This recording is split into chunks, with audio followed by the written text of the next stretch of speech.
Así que vosotros, oh amados, sabiendo de antemano, guardaos, no sea que, arrastrados por el error de los inicuos, caigáis de vuestra firmeza. Antes bien, creced en la gracia y el conocimiento de nuestro Señor y Salvador Jesucristo. A Él sea gloria, ahora y hasta el día de la eternidad. Amén. Les quiero compartir la misma palabra, pero en una versión más moderna, que es la Nueva Traducción Viviente, que dice lo siguiente: queridos hermanos, ustedes ya saben estas cosas, así que manténganse en guardia. Note la figura que utiliza Pablo: manténganse en guardia. Le vuelvo a repetir para que usted elabore esa imagen en su mente. ¿Qué es mantenerse en guardia? Manténganse en guardia. Entonces no serán arrastrados por los errores de esta gente perversa y no perderán la base firme que tienen. En cambio, crezcan en la gracia y el conocimiento de nuestro Señor y Salvador Jesucristo. Amén. Gloria a Dios. El domingo pasado vimos que existen 3 dimensiones esenciales de la gracia en nuestro proceso de crecimiento. ¿Cuáles son estos? El primero que hemos visto era el mandato divino de crecer en la gracia. Así que pasemos a ver hoy la segunda dimensión esencial de la gracia en nuestro proceso de crecimiento, y es que el texto mismo nos da la alternativa de crecer en la gracia. Es decir, que podemos tomar 2 decisiones fundamentales. Optamos por crecer en la gracia, o quizás también la otra alternativa es optar por menguar. Optamos por crecer, la otra alternativa es menguar. Y el versículo 17 nos advierte claramente que en nuestra vida espiritual existe justamente ese proceso dinámico. Podemos avanzar o podemos retroceder. Cuando leemos el versículo 17, que dice lo siguiente, dice: así que vosotros, oh amados, sabiéndolo de antemano, guardaos, no sea que arrastrados por el error de los inicuos, caigáis de vuestra firmeza. Es decir, que este pasaje nos invita en primer lugar a la vigilancia constante, a estar en guardia. La pregunta es: ¿qué puede ser que te esté llevando a caer de tu firmeza? Usted ha visto y conoce mucha gente que en un tiempo la vio firme, muy firme sirviendo al Señor, pero ¿qué fue o por qué hoy ha perdido esa firmeza espiritual que tenían? Y créanme que es muy triste ver a una persona que servía a Dios con mucha alegría y con mucho gozo, pero que perdió su firmeza espiritual. Aquí el texto sagrado nos habla de una influencia sobre la vida de los creyentes. Dice que arrastrados. En otras palabras significa desviados. Es decir, que describe estar bajo la fuerte influencia de alguien o de algo que nos desvía del camino correcto. Y la palabra del Señor justamente nos advierte esto, que puede ser que en algún momento uno pueda estar bajo la influencia de algo que nos desvía o de alguien que nos desvía. Pedro nos advierte que si no estamos creciendo en la gracia, puede ser que estemos fácilmente influenciados por quienes están en el error. Quizás haya muchas cosas en esta vida que uno no pueda elegir, pero sí podemos elegir quién es la persona o qué cosa nos va a influenciar. En Gálatas capítulo 2, versículo 13, Gálatas 2:13, que lo compartimos el otro domingo pasado, vimos como Pedro, junto con algunos judíos que habían venido de la iglesia de Jerusalén, el texto lo dice, algunos que eran de Santiago, y Bernabé se dejaron influenciar por una conducta hipócrita. No sé si se da cuenta lo terrible que es la influencia, lo influenciable que somos nosotros, porque si Pedro fue influenciado, ¿qué nos queda a nosotros? Si Bernabé fue influenciado, ¿qué nos queda a nosotros? Si estos hermanos que estaban junto con Bernabé y con Pedro fueron influenciados, que eran de la primera etapa de la iglesia primitiva, ¿cuánto más a nosotros en este tiempo, que el error, que el engaño y la influencia ha crecido demasiado sobre el mundo cristiano, sobre el mundo evangélico, que lamentablemente hoy en el mundo cristiano a lo malo se le llama bueno y a lo bueno se le llama malo? No estamos hablando del mundo, estamos hablando dentro de la iglesia. A lo bueno se le llama malo y a lo malo se le llama bueno. Entonces hay cosas que tenemos que abrir bien los ojos y ver si nos están influenciando, si en vez de crecer estamos decayendo espiritualmente. Acá dice la palabra que ellos se dejaron influenciar al punto de que estaban teniendo una conducta hipócrita. Es decir, que estaban actuando de una forma, simulaban, fingían, aparentaban ser una cosa que en realidad ellos condenaban en su interior. Mi pregunta en esta noche es, ¿a quién le estás permitiendo influir en tus decisiones, en tu conducta? Hay personas que te arrastran, y ellos tienen una conducta que simulan ser una cosa, pero en realidad no son. Te arrastran hacia su costado, hacia su lado, hacia donde ellos están. No te dejes arrastrar, no te dejes influenciar, porque sin darte cuenta vas a menguar en el conocimiento de Jesucristo, vas a perder tu estabilidad espiritual.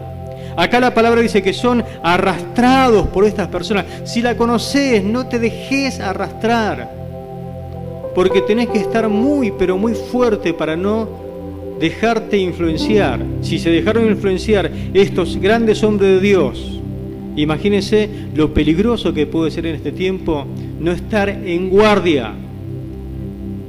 Hace mucho tiempo, pero mucho tiempo, hace como 30 años atrás, me acuerdo de una ilustración que dio un pastor que estaba predicando, y él se puso en la plataforma que recién la estábamos haciendo, me acuerdo. Se puso en la plataforma y lo llamó a alguien y le dijo, a ver, dame la mano. Y se estrecharon fuerte la mano. Entonces él le dijo a esa persona, ahora haces fuerza para tu lado y yo voy a hacer fuerza para mi lado.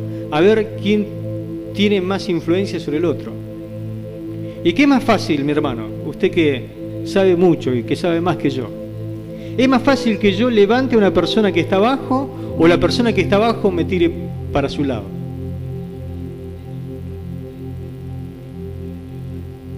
Por más que yo tenga mucha fuerza, el que está abajo te va a arrastrar, te va a tirar hacia abajo, te va a tirar. Eso es lo que dice la palabra. Fíjate, tené mucho cuidado, porque te puede arrastrar. Por más que vos te creas muy fuerte, el otro que está abajo te tira hacia abajo, te tira hacia su lado. Entonces, cuando usted menos se da cuenta, usted está en el mismo nivel que estaba ese hermano, arrastrado por ahí, y se dejó influenciar. Lo otro que marca este versículo, el error, habla de un error. El error se puede traducir como desviación. El error se refiere al pecado que nos aleja justamente de la senda recta. Tanto en la doctrina como en la moral uno puede tener errores. Es decir, tiene un error doctrinal, tiene un error en la parte doctrinal. La desviación doctrinal parece pequeña, pero lleva a grandes consecuencias. Dijo un gran escritor llamado Carl Lewis, la verdad no cambia, pero nuestra percepción de ella sí puede desviarse. Se lo traduzco en sencillas palabras. Lo que ayer condenabas, ¿me está escuchando? Lo que ayer condenabas, hoy no vaya a ser que lo estés defendiendo.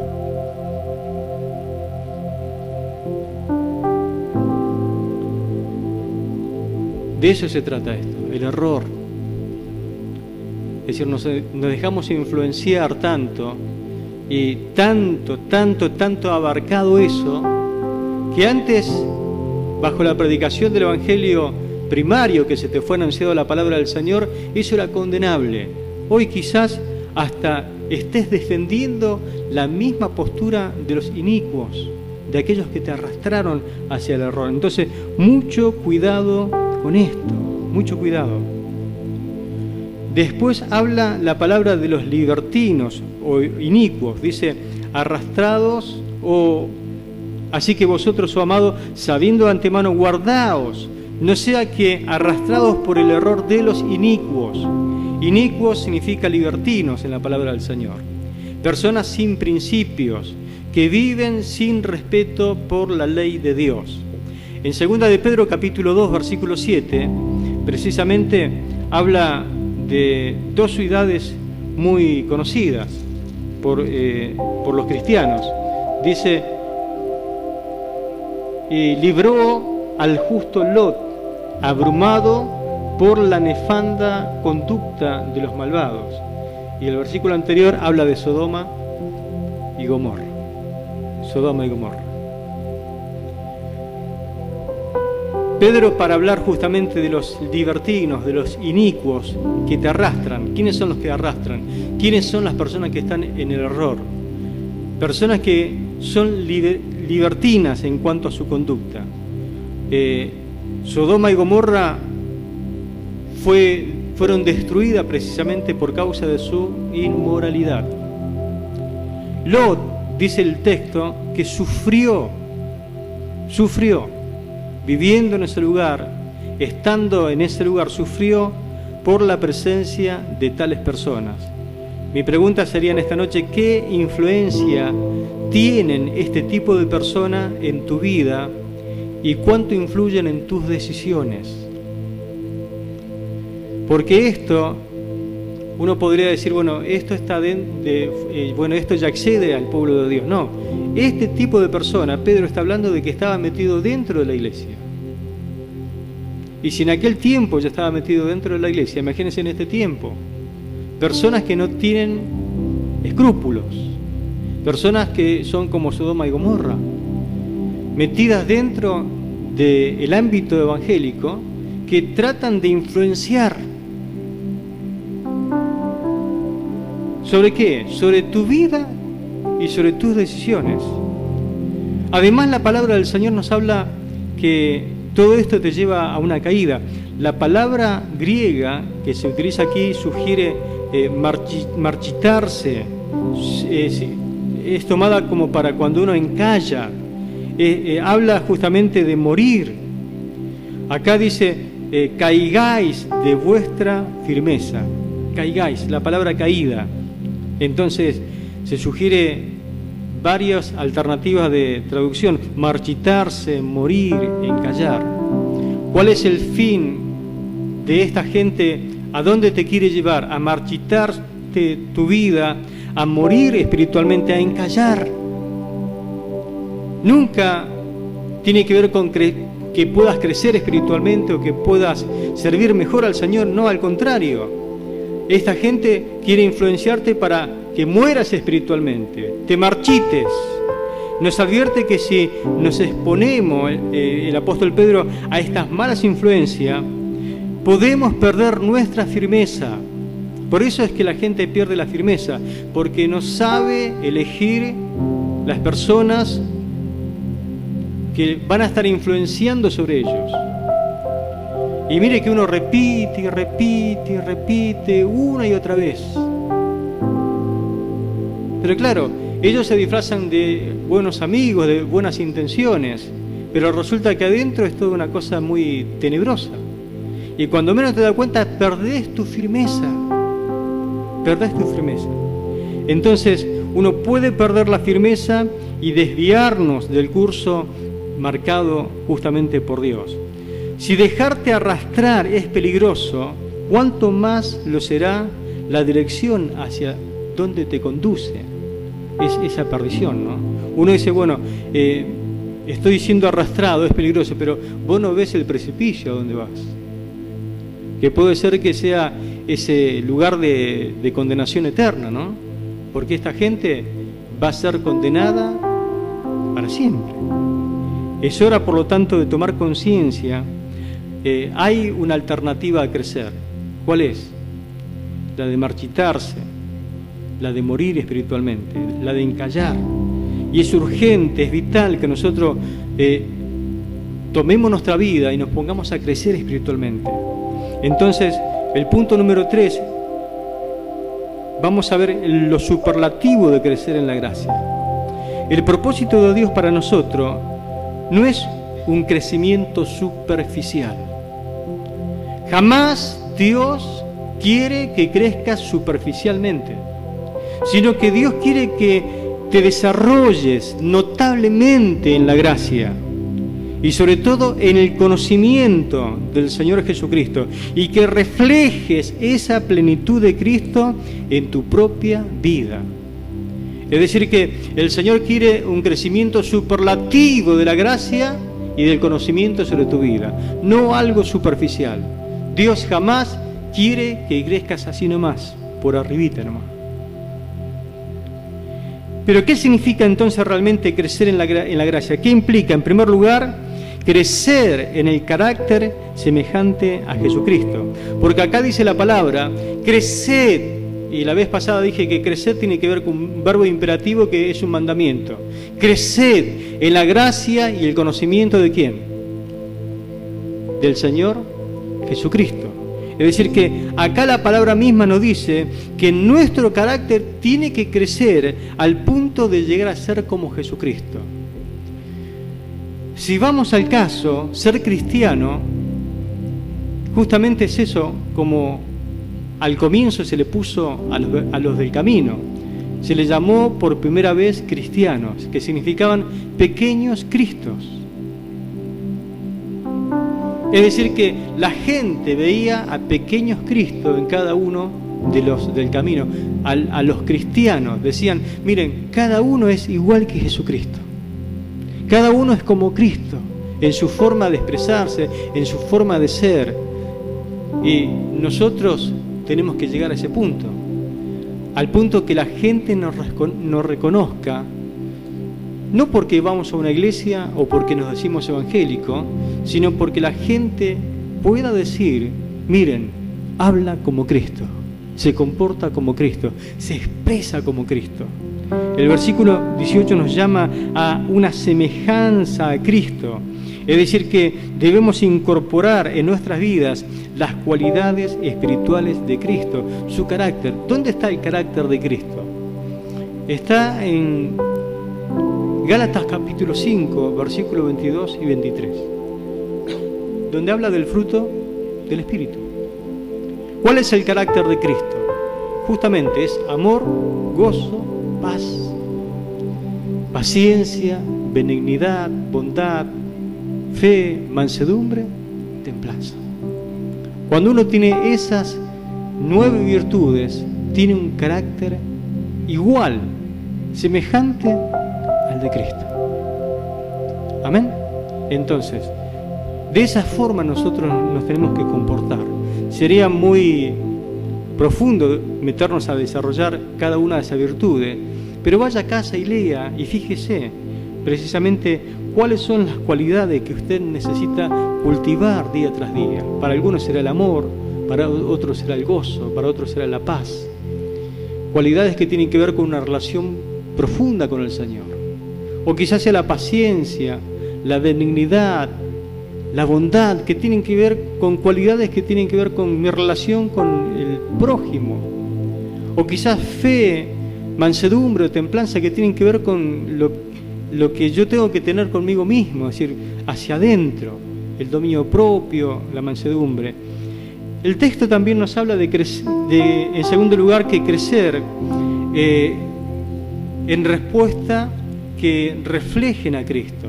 Si yo quiero crecer en la gracia y en el conocimiento, mi forma de responder ante situaciones y ante otros también tiene que reflejar a Cristo.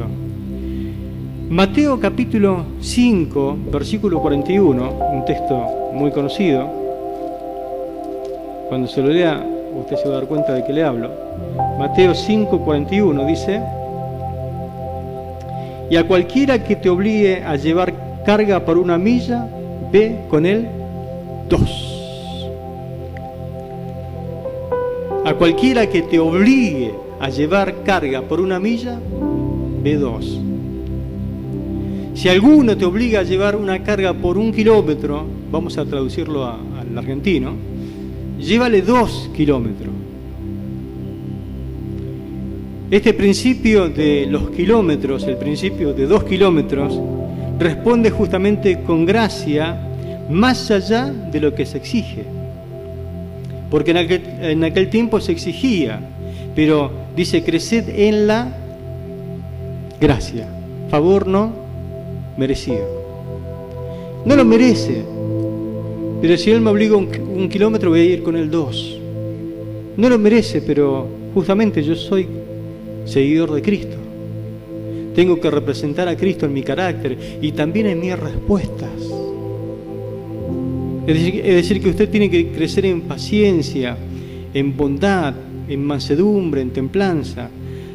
La verdadera grandeza no está en responder a lo justo, sino en responder con gracia en medio de la injusticia. ¿Se entendió? Lo vuelvo a repetir.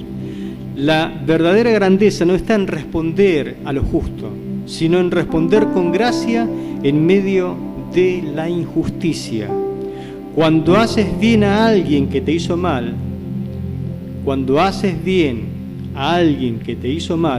eso es poderosísimo. No hay con qué darle a eso. En otras palabras, creo que se lee que uno vence al mal con el bien. El texto también nos habla de crecer en conocimiento de Jesús. Es decir, creced en la gracia y en el conocimiento del Señor Jesucristo. El conocimiento que la palabra habla no es solamente lo intelectual. ¿Por qué? Porque hay forma de poder crecer intelectualmente. Cuando uno estudia en casa, cuando uno asiste al seminario, hay un crecimiento intelectual que tiene que ver con la mente, con el conocimiento que yo adquiero al ponerme a estudiar las cosas sagradas. Pero acá la palabra nos está hablando de un conocimiento que no es solamente intelectual, sino un poder que transforma. Conocer a Jesucristo personalmente transforma tu vida. Y si no transformó tu vida, entonces realmente no le conoces. Fue un encuentro superficial, apenitas. Pero acá dice: creced en el conocimiento. No te quedes solamente con la pequeña experiencia. Creced. Vaya más allá de ese primer toque, de ese primer encuentro. Vaya creciendo y ese conocimiento de Jesucristo a usted lo va a transformar. Dice Hechos capítulo 20, versículo 32. Y ahora, hermanos, os encomiendo a Dios y a la palabra de su gracia, que tiene poder para sobreedificaros y daros herencia con todos los santificados. Esto traducido en nuestro idioma significa que la palabra tiene poder para hacerlos crecer, para que lleguen a ser mejores personas.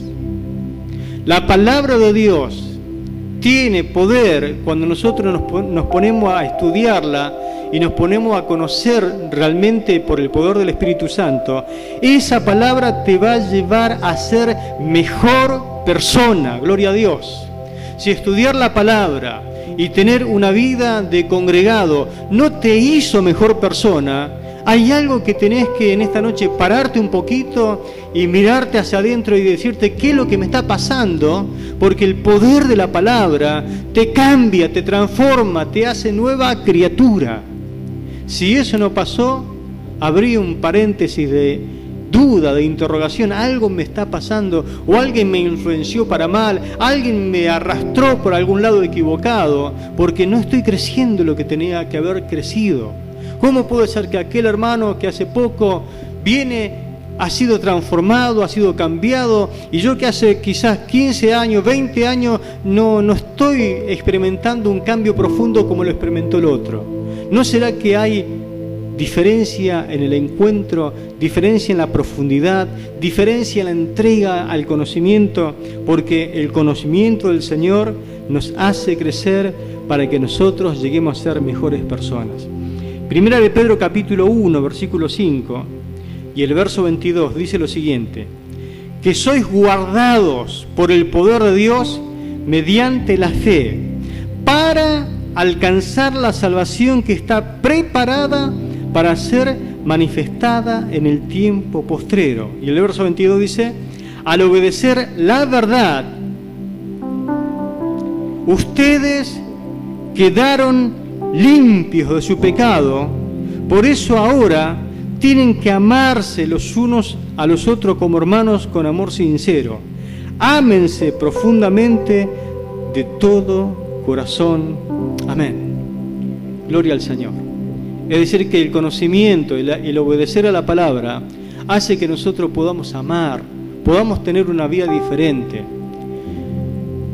No sé si alguna vez pensó usted en amar al hermano que tiene hoy sentado al lado suyo o que quizás lo ve continuamente. Lo ama en el Señor, pero eso hizo de que, porque usted obedeció, creyó a la palabra, fue creciendo, hoy tiene el poder de amar a los hermanos y amarse unos a otros. Hoy están limpios de los pecados y tienen el poder de amarse. En esto conocerán que son mis discípulos, si tuvieran amor los unos por los otros. La gente no te va a conocer como discípulo del Señor por diferentes motivos que a veces nosotros creemos, porque nos congregamos en algún lado, porque vamos vestidos de alguna forma, porque llevamos la Biblia de alguna forma. No. La gente dice que nos va a conocer que somos discípulos del Señor porque nos amamos los unos a los otros, como Cristo nos amó a nosotros. Amén. Gloria al Señor. Estos pasajes nos recuerdan que la revelación de Cristo nos capacita, nos fortalece. La pregunta es, ¿qué deberías estar haciendo para crecer en el conocimiento del Señor y Salvador Jesucristo? Leer la Biblia está bien. Asistir al seminario está bien, todo eso voy a crecer intelectualmente para tener conocimiento del Señor, pero ¿sabe cómo se crece espiritualmente? Y se crece en el conocimiento poniendo por obra la palabra. Amén, obedeciendo, es lo que leíamos recién. También el pasaje habla de crecer en la palabra, y crecer en la palabra significa también crecer en la conversación. Colosenses 4:6 dice: que vuestra conversación sea siempre con gracia, sazonada como con sal, para que sepáis cómo debéis responder a cada persona. Amén. Yo sé que el médico te dice que te cuide de la sal. ¿Cuántos están de acuerdo conmigo? Ahora, ¿le gusta a usted cuidarse de la sal? Usted obedece porque es obediente, ¿no? Pero, ¿cómo sabe la comida sin sal? Usted dice, esto es comida para enfermo, ¿no? Y trae para acá la sal. ¿Por qué? Porque la sal le da como que realza los sabores a la comida, ¿no? Entonces dice la palabra acá, permítame usar esta ilustración para la conversación, ¿no? Dice que vuestra conversación sea siempre con gracia, sazonada como con sal. Es decir, que la gracia es lo que sazona tu conversación. Cuando tenés esa gracia de parte del Señor, esa gracia que tiene que ver con el servir, esa gracia que tiene que ver con lo que uno recibió de parte de Dios y lo puede dar con liberalidad, con generosidad a otra persona, ahí es cuando la otra persona se siente bien, como cuando come una comida sazonada. Nunca se sintió bien, pero muy bendecido después de hablar con algún hermano o con alguna hermana. Como que creció espiritualmente, se sintió fortalecido en Cristo, tiene ganas de servir, tiene ganas de hacer tantas cosas, pero fue después que habló con cierto hermano o cierta hermana. Porque esa conversación a usted lo edificó, lo fortaleció. Las palabras de ese hermano estaban sazonadas con gracia. Efesios 4:29, que habla justamente de una conversación sin sazón, es decir, algo que realmente uno quiere no oír en este caso, ¿no? Porque no, hablando de la figura de comer, no quisiera oír a ese tipo de persona. Pero dice Efesios 4:29, no salga de vuestra boca ninguna palabra corrompida, ninguna mala palabra o palabra mala, sino solo la que sea de buena edificación, según la necesidad del momento, para que imparta gracia a los que escuchan. Se lo dije como parafraseado para que usted entienda bien el versículo. Que no salga de nuestra boca ninguna palabra que no tenga sazón, que sea mala, que sea incomible, que sea algo que irrita nuestros oídos. Somos creyentes, hermanos, somos hijos de Dios. Y la gracia de Dios es tan vasta que hasta en nuestra conversación hoy tiene que ser diferente. ¿Está de acuerdo conmigo o no? Si sos creyente, si sos hijo de Dios, Dios te dio tanto poder que podés pararte para conversar con alguien y esa persona puede salir edificada, puede salir bendecida. Según la necesidad del momento, Dios te imparte una gracia especial para aquellos que están escuchando. Es más, se te va a arrimar uno, otro más, porque hasta Dios te va a alcanzar gracia que ilumina tu rostro, ilumina tu cuerpo con gracia para poner énfasis, y la gente va a quedar como con necesidad de seguir escuchándote. Estos versículos nos llaman a hablar con gracia para fomentar la edificación. Mis hermanos, las palabras tienen poder. Pueden construir o pueden derribar. Pueden destruir o pueden sanar. O pueden herir. En quinto lugar, crecer es crecer en confianza en Cristo. Juan capítulo 1, versículos 16 y 17 nos recuerda que su gracia es tan vasta que en ella encontramos todo lo que nosotros necesitamos. Juan capítulo 1, versículos 16 y 17. ¿Conoce usted el versículo? Dice, pues de su plenitud hemos recibido todo. Gracia sobre gracia. Porque la ley nos fue dada por medio de Moisés. La gracia y la verdad fueron hechas realidad por medio del Señor Jesucristo. Gloria a Dios. De su plenitud hemos recibido todos y hemos recibido gracia sobre gracia. Bendito sea el Señor. ¿Confías plenamente entonces en la fidelidad de Dios para que puedan ser suplidas todas tus necesidades diarias? Dice que de Él tomamos y hemos recibido gracia sobre gracia. Si uno podría decir favor inmerecido sobre favor inmerecido. Plenitud. Jesús vino para servir y en su ejemplo hallamos justamente esa verdadera grandeza. El servicio no siempre es cómodo. No sé si está de acuerdo conmigo. No siempre es tan fácil servir. Y en la iglesia siempre te están invitando a servir, siempre te están alentando a que sirvas. Pero usted va a coincidir conmigo que no es fácil servir, porque servimos entre gente y la gente es muy difícil. Por más que sean creyentes, por más que sean hijos de Dios, somos difíciles. ¿Cuántos pueden decir en esta noche, yo soy difícil? Bueno, 3 por lo menos.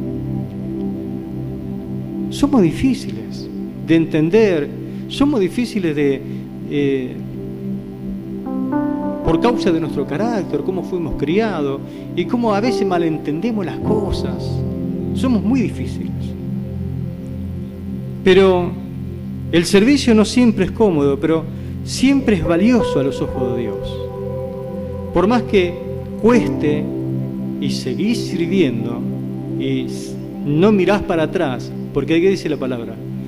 El que ha puesto la mano sobre el arado debe mirar hacia adelante, para que no salga mal el surco. Bueno, si bien cuesta servir y cuesta mucho, vas a hallar gracia delante de los ojos de Dios. ¿Te gustaría que algún día el Señor te diga, bien, buen siervo y fiel, en lo poco fuiste fiel, en lo mucho te pondré? Entra en el gozo de tu Señor. Amén. Así que un día el Señor nos va a decir eso. Pero en séptimo lugar, habla de crecer en testimonio. Jesús siempre habló con gracia, siempre trató de alcanzar los corazones de las personas. ¿Se acuerda la mujer en el pozo? Nadie se acercaba a ella, ella sabía. Una mujer que tenía que ir a buscar agua al mediodía, porque sabía que todas las mujeres estaban en ese momento cocinando. Y no iba a tener quien la interpele o quien la quiera pelear o le quiera decir algo. Entonces iba a esa hora a buscar agua. Y Jesús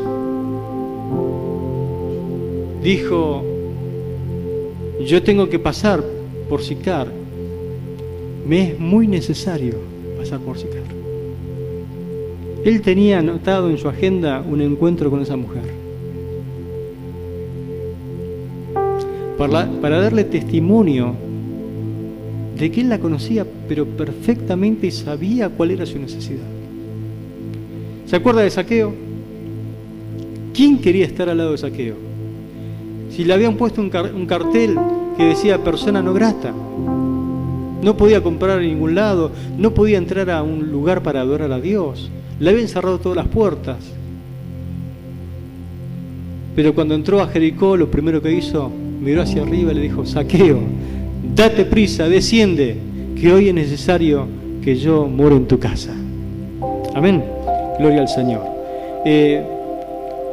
Quizás la gente no te quiere o no te quiso, tus familiares no te quieren, tus vecinos no te quieren, en el trabajo no te quieren, quizás eres persona no grata para muchos, pero en esta noche está la gracia del Señor sobre tu vida en este lugar para decirte, tengo poder para llenar tu corazón, para suplir tu necesidad.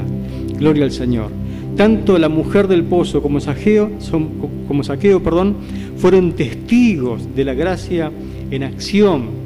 La gracia no solamente es para guardarla adentro del maletín o adentro de la Biblia. La gracia no es para archivarla y para decir, Dios me dio gracia y estoy contento, y la guardás y nunca más la sacás de tu Biblia. No, la gracia es para expandirla, es para repartirla, es para que sea gracia en acción. Si la gracia no la damos, ¿para qué sirve? Si el que era lleno de gracia no hubiera venido a la tierra, ¿para qué tiene gracia entonces? ¿Estás dispuesto a hablar y a actuar con gracia, inclusive en situaciones difíciles? Él te va a alcanzar de su gracia. Amén. Entonces, crecer en gracia no es una opción por lo que vemos en esta palabra, sino un mandato divino. Creced en forma imperativa, ¿no? La meta es parecernos a Cristo, en carácter, en respuestas, en conocimiento, en palabras, en confianza, en servicio y en testimonio. ¿Qué estás haciendo, mi hermano, hoy para alcanzar ese crecimiento que te obliga la palabra del Señor? O quizás, ¿qué decisiones debes tomar para no caer en esa desviación que nos hablaba la palabra del Señor y mantenerte firme en la gracia de Dios, mantenerte vigilante, mantenerte en guardia, para que nadie te haga perder la estabilidad? El crecimiento en gracia es la mayor inversión que podamos hacer en nuestra vida presente, pero sobre todo en nuestra vida eterna. Amén. ¿Qué decisión vas a tomar hoy? ¿Vas a responder a este compromiso? Porque es hora, mi hermano, como dice la palabra, de crecer en la gracia y en el conocimiento de nuestro Señor y Salvador Jesucristo. Amén. Gloria a Dios. ¿Qué les parece si oramos al Señor? Que le decimos: Señor, ayúdame porque necesito crecer en la gracia y en el conocimiento.